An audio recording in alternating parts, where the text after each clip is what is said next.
Today, we uncover one of the most unbelievable survival stories ever recorded. A man trapped alone for 60 days in bone-chilling, life-threatening cold, without food, without rescue, and without any way to escape. His only source of water was handfuls of snow, and his only shelter was a small, sealed car that became both his refuge and his prison. For 2 full months, he stared death in the face, and survived.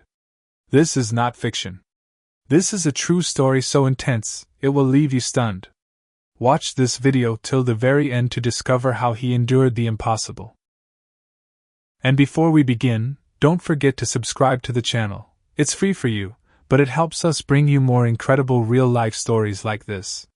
Now let's begin. This story begins on December 19, 2011. This is the very day when the life of an ordinary man came to a sudden halt in a deserted, snow-covered region of northern Sweden. The incident starts with a man named Peter Skillberg, a resident of Sweden, who was around 44 years old at the time. Peter was not a famous person, either a soldier nor an adventure expert. He was an ordinary man who did odd jobs and often preferred to live alone.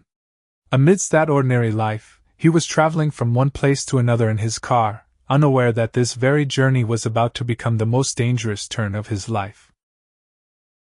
Peter Skillberg was driving his old car along a rural road in northern Sweden that day. The road was not frequently used, and there was no population nearby. For kilometers, there was nothing but forests, snow, and silence. He had already covered quite a distance, and his destination was still far ahead. It was morning, around 10 to 11 a.m. The weather seemed calm from the outside, but the cold was steadily increasing. The temperature in the area he was passing through was around -2 degrees Celsius. The snow on the road appeared solid but was actually extremely slippery. As the car moved forward, the road became more and more deserted. At a turn, the car suddenly lost balance. The tires lost grip on the snow, and the car slid forward. Within seconds, the situation was out of control, and the car went off the road, plunging into a deep, snowy ditch. It wasn't a violent crash, but more of a sliding and getting stuck accident. However, this accident proved to be the most dangerous. The front part of the car was completely buried in the snow.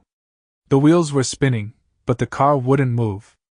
Peter turned off the engine, started it again, changed gears, and tried everything, but the car didn't budge an inch. The snow seemed to have trapped the car from all sides. He tried to open the car door, pulling the handle and pushing with force, but the thick snow outside had sealed it shut. The door opened slightly, but no more. More than half of the car was buried under the snow. At that moment, Peter looked around. There was nothing but snow in every direction, no path, no people. Peter realized that if he tried to force his way out, his body would sink waist deep into the deep snow, and in that temperature, his body would start freezing within a few steps. He clearly understood that attempting to get out in such conditions would be like risking his life. So, he remained trapped inside the car. Peter had not set out on that journey empty-handed. Inside the car, he had some dry clothes, a jacket, a water bottle, a mobile phone, and the car's existing seat covers, floor mats, and some papers. At the time, he had no idea that these very items would later become his lifeline. He took out his mobile phone and tried to check for a network signal, but there was none, no calls could be made, no messages sent. All around was only snow-covered silence. Slowly, the day began to fade, and the light diminished. Peter ran the engine for a while to keep some warmth inside the car, but he was also afraid because the petrol was limited. If the petrol ran out, there would be no means to protect himself from the cold. Outside, snow was falling continuously, and the car was getting buried deeper. This was the first day of being trapped. Peter Skillberg sat alone in the car seat, trying to comprehend how an ordinary journey had brought him here, amid cold and fear. He had no idea what lay ahead. Peter Skillberg had no idea how many days he would have to survive here. A week, 2 weeks. Or 3 weeks. He also didn't know that he would have to survive entirely alone inside that icy car for a full 60 days. After the first day, Peter Skilberg fully realized the truth. He had nothing to eat. There was no food in the car, no biscuits, no bread, no canned goods. He had not set out on a long journey with any preparations. He had no food items at all. After being trapped in that cold, deserted area, his stomach was empty, and there seemed to be no hope of filling it in the days to come. It was cold inside the car, but much less compared to outside. The car's thick body, windows, and enclosed structure couldn't completely block the cold, but they still acted as a shield against the deadly cold outside. If Peter had been outside, his body would have frozen in no time. But inside the car, he was somehow managing to stay alive. Nevertheless, the cold intensified severely at night. Because of this, Peter had to spend most of his time inside a sleeping bag. That sleeping bag had become his greatest protection. With nothing to eat, Peter had only one resort left: snow. The ice that was gradually forming inside the car became his lifeline. He would take a handful of that frozen snow in his hand, put it in his mouth, and slowly melt it with his mouth's warmth before swallowing it. That snow was his water.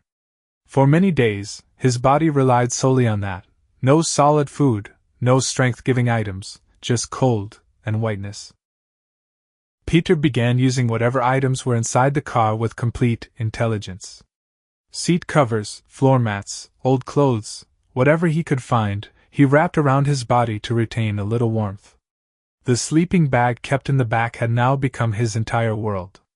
He spent most of his time lying inside it because he knew clearly that stepping out would mean inviting death outright. Days passed as he survived like this. After December 19th, 2011, 12 full days went by without him even realizing that the year 2011 had ended, and 12 days later, the new year of 2012 had begun. The distinction between day and night slowly started to blur. Thick ice had formed on the car windows, making it almost impossible to see outside. Often, Peter couldn't even tell whether it was day or night. He would occasionally wake up, take a handful of the ice inside the car, melt it in his mouth, and then go back into the sleeping bag. His body was gradually weakening. His strength was almost gone due to hunger, but he was still alive. Weeks passed.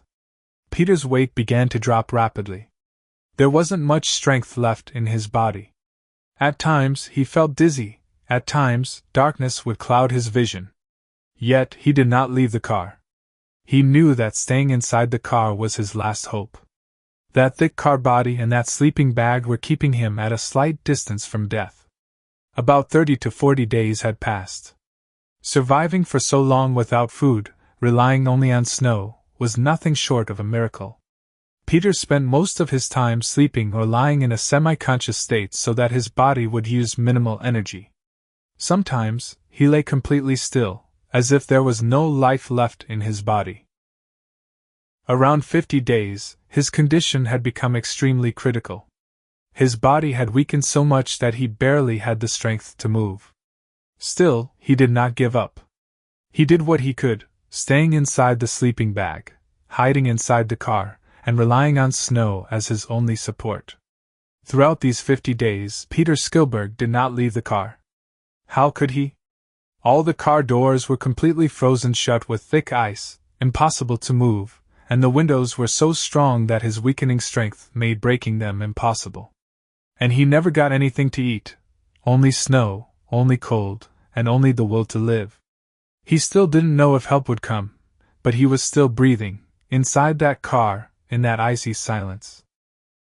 Nearly 50 days had passed, and Peter Skilberg's body was barely functioning.